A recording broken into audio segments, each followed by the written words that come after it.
लाडकी बहीण योजनेसंदर्भात आपण आज बोलणार आहोत की लाडकी बहीण योजना तुम्ही पाहिलाच असेल थंबनेल, तर डिसेंबरमध्ये ही लाडकी बहीण योजना बंद होऊ शकते. कारण काय आहे की जे काही राज्याचं आर्थिक नियोजन असतं, राज्य सरकार पैसा उभारणार कुठून, निवडणुका झाल्यानंतर ही योजना टिकेल का, या सगळ्या विषयांवर आपण बोलणार आहोत.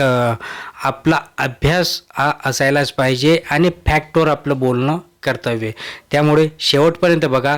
अजून चॅनलला सबस्क्राईब केलं नसेल सबस्क्राईब करा, लाईक करत जा. लाईक करायला पैसे लागत नाही, जास्तीत जास्त शेअर करा. लाडकी बहीण योजनेसंदर्भात जर बोलायला गेलं तर प्रत्येक महिलेला राज्य शासनाकडून प्रत्येक महिन्याला 1500 रुपये देण्यात येत आहे. आता या योजनेमध्ये कुठलीही अशी फिक्स अटी शर्ती खूप काही शिथिल प्रमाणात आहेत आणि त्यामुळे राज्य सरकारने सांगितलं की या वर्षी त्यांनी 46,000 कोटी रुपयांचं जो काही नियोजन आहे ते केलेलं आहे. आता 46,000 कोटी रुपयांचं नियोजन केलेलं असताना पुढच्या वर्षी पैसा येणार कुठून? आता हा पैसा उभा करण्यासाठी राज्य शासनाला मार्केटमधून पैसा घ्यावा लागणार. सगळ्यात महत्त्वाचा मुद्दा हा आहे, 46,000 रुपये जर राज्य सरकार खर्च करत असेल तर महत्त्वाचं आहे की 46,000 तुम्ही कशा पद्धतीने खर्च करताय.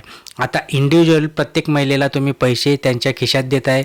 जर ह्याच पैशांचा आपण कुठंतरी महाराष्ट्रातील ज्या काही येणारी पिढी आहे, जे काही तरुण आहेत, तरुण वर्गासाठी तुम्ही जी काही आज भरमसाठ जर आज विचार केला तर कॉलेजची फीस, शाळेची फी, नर्सरीची फीसुद्धा एवढी वाढली, तर ह्या फींवर आपण काहीतरी कंट्रोल करता आला असता का? ह्या 46,000 कोटींमधून काहीतरी जे काही गव्हर्नमेंटच्या शाळा आहेत त्यांना चांगलं, ज्या काही आज इंग्लिश मिडियमसारख्या शाळा आहेत त्या पद्धतीने त्यांना करता आलं असतं का? त्यांचं भौतिक स्ट्रक्चर चेंज करता आलं असतं का? आज महाराष्ट्रात जर आपण गेलो तर खूप ठिकाणी आपल्याला पडक्या शाळा असतात आणि मुठीत जीव घेऊन विद्यार्थी तिथे शिकत असतात. सो हा जो पैसा होता हा तिथं खर्च करता आला असता. अशा खूप काही गोष्टी याच्यातनं आपल्याला समजून घ्याव्या लागायला पाहिजे होत्या सरकारने.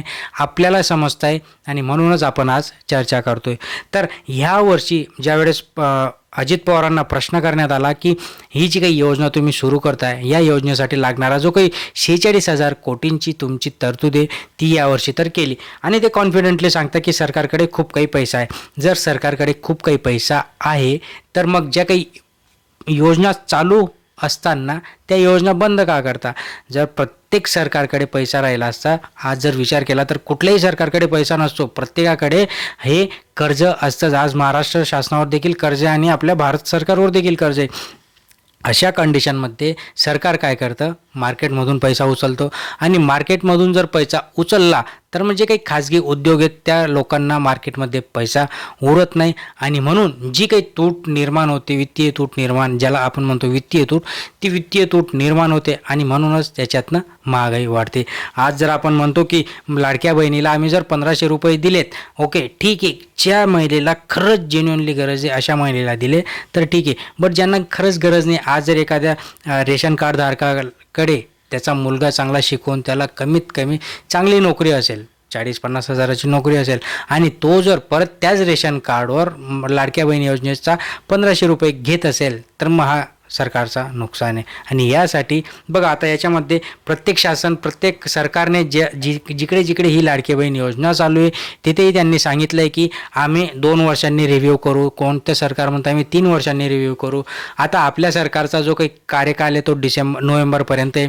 आता आपल्या सरकारने, महाराष्ट्र सरकारने देखील सांगितलं आहे की आम्ही पण याचा रिव्ह्यू करू डिसेंबरनंतर. मग डिसेंबरनंतर काय होणार आहे? सरकार जी काही योजना आहे ती कंटिन्यू करणार आहे का? तर नाही. सरकार काय करणार आहे, या योजनेमध्ये ज्या पद्धतीने ही योजना चालू करण्यामागचं कारण होतं, GR जो देण्यात आला होता, GRमध्ये सांगण्यात आलं होतं की ॲनिमिया असल्यामुळे महिलांना आता आम्ही 1500 रुपये देतो. आता याचा अर्थ काय? खूप काही ज्या काही महिला आहेत त्यांच्याकडे पैसाच नाही आहे, त्यांच्याकडे उत्पादनाचं साधन नाही आहे. खूप महिला नैराश्यामध्ये जातात. खूप महिलांना खरंच जेन्युअनली घर खर्च चालवण्यासाठी हे पैसे गरजेचे.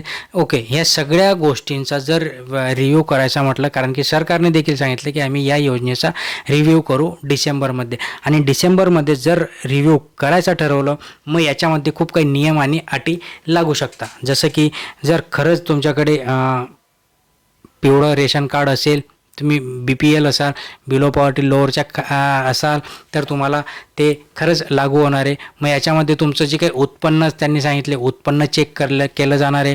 तुमच्याकडे शेतीचं त्यांनी सुरुवातीला सांगितलं होतं, शेती चेक केली जाणार आहे. तुमच्याकडे गाडी घोडी असेल त्या सगळ्या गोष्टी चेक केल्या जाणार आहे. आणि त्यानंतर या सगळ्या परत याच्यानंतर तुमचं फिजिकल व्हेरिफिकेशन देखील होणार आहे की खरंच तुमच्याकडे जाऊन ज्याप्रमाणे अशा स्वयंसेविका असतात त्यांना सांगण्यात येतं की ठीक आहे, तुम्ही प्रत्येक घरी जा, त्याचं तुम्ही सर्वेक्षण करा, खरंच या लोकांना खरंच गरज आहे का. सो या सगळ्या गोष्टी करत असताना या योजनेला कुठंतरी कात्री बसेल. आणि या योजनेमध्ये जर आज 90% या योजनेचा फायदा घेत असतील तर याच्यामध्ये जर खूप काही काटेकोरपणे याच्यामध्ये पालन झालं नियम आणि अटी शर्तीचं, फक्त 10%च महिलांना हे पैसे मिळतील. 10% देखील खूप झाले आजच्या कंडिशनला, कारण की महिला स्वावलंबी झाल्या आहेत. आज आपल्या महाराष्ट्राची प्रगती चांगली आणि महिला स्वतःच्या पायावर उभे देखील आहेत. सांगितले की याचा रिव्ह्यू केला जाईल आणि त्यानंतर ही योजना कंटिन्यू करायची नाही करायची त्याच्यावर हा निर्णय असणार आहे. अशाच महत्त्वपूर्ण माहितीसाठी, विश्लेषणासाठी अजून सबस्क्राईब केलं नसेल सबस्क्राईब करा, जास्तीत जास्त लाईक करा, शेअर करा. धन्यवाद.